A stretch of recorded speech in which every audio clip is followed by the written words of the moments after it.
সকাল হলেই সুন্দরবন সংলগ্ন নদীর পাড়ে নেমে আসে নারী, পুরুষ আর শিশুদের স্রোত। কারো হাতে জাল, কারো হাতে ফাঁদ। মাছ ধরাই যেন মোংলার উপকূলীয় এই মানুষদের জীবন নির্বাহের একমাত্র উপায়। দেশে যেখানে শিক্ষার হার ৭৮%, সেখানে এই অঞ্চলে মাত্র ৬৫%। বাস্তবে যা আরও কম।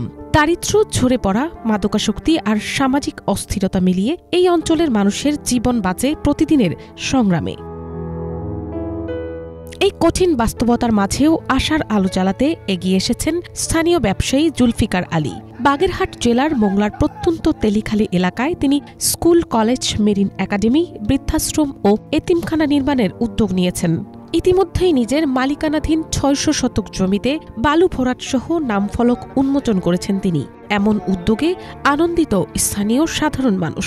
আমাদের অনেক দিনের ইচ্ছা যে আমাদের এলাকায় এরকম একটা প্রতিষ্ঠান হবে, বৃদ্ধ যারা আছে তারা বয়সের ক্রান্তি লগ্নে যে একটা আশ্রয়স্থল খুঁজে পাবে। এইটাই আমাদের এলাকার জন্য খুবই গর্বিত এবং খুবই আমরা এই ব্যাপারে খুশি যে আমাদের এলাকায় এমন একটা প্রতিষ্ঠান এই মুহূর্তে এই সময় গঠিত হচ্ছে। প্রশিক্ষণ থাকলে অবশ্যই তাদের চাকরির সুব্যবস্থা হবে। এখন এই যে ম্যাডাম খালেদা জিয়ার নামে, সাবেক প্রধানমন্ত্রী বেগম খালেদা জিয়ার নামে যে মেরিট একাডেমির কার্যক্রম শুরু হয়েছে, এটা খুব মহৎ উদ্যোগ। এবার সুন্দরবনের কাছে নদীর সাইডে সুবিধা বঞ্চিত লোকদেরকে সুবিধা দেওয়ার জন্য বৃদ্ধাশ্রম অতি প্রয়োজন।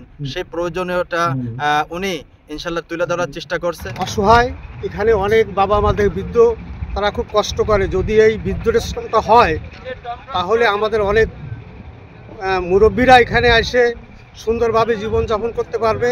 প্রত্যন্ত অঞ্চলে এসব প্রতিষ্ঠান গড়ে তোলা নিয়ে ওই উদ্যোক্তা জানান, এই উপকূলের অধিকাংশ ছেলেমেয়ে শিক্ষাজীবন থেকে ঝরে পড়ছে। পরবর্তীতে মাদকাসক্ত হয়ে বাড়ছে চুরি, ডাকাতি। পুরোপুরি ফ্রিতে এখানে তাদের শিক্ষা, প্রশিক্ষণ ও আশ্রয়ের ব্যবস্থা করা হবে, যাতে করে দক্ষ জনশক্তি গড়ে তোলা যায়।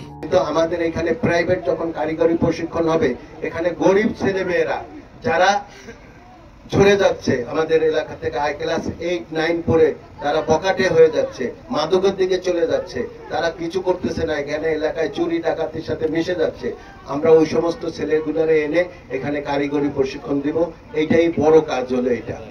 আর আমাদের এইগুলারে ফ্রি চিকিৎসা দিতে হবে, ফ্রি শিক্ষার ব্যবস্থা করে দিতে হবে। আর এদের কিন্তু ওইখানে সবকিছু থাকবে, চিকিৎসার ব্যবস্থা থাকবে, খেলাধুলার ব্যবস্থা থাকবে, খাওয়া দাওয়া ফ্রি থাকবে, তাদের লেখাপড়া ফ্রি থাকবে, তাদের পোশাক ফ্রি থাকবে, সকল কিছু এর ভিতরে ফ্রি পাবে সে। সমাজের অসহায় মানুষের জন্য এই উদ্যোগ নিঃসন্দেহে বিরল। মানবিকতা, সমাজ পরিবর্তন ও উন্নয়নের যে স্বপ্ন জুলফিকার আলী বুনেছেন, তা একদিন মোংলা উপকূলকে বদলে দেবে, এমনটাই বিশ্বাস স্থানীয়দের। মিনালা দিবা, বাংলা ভিশন নিউজ ডেস্ক।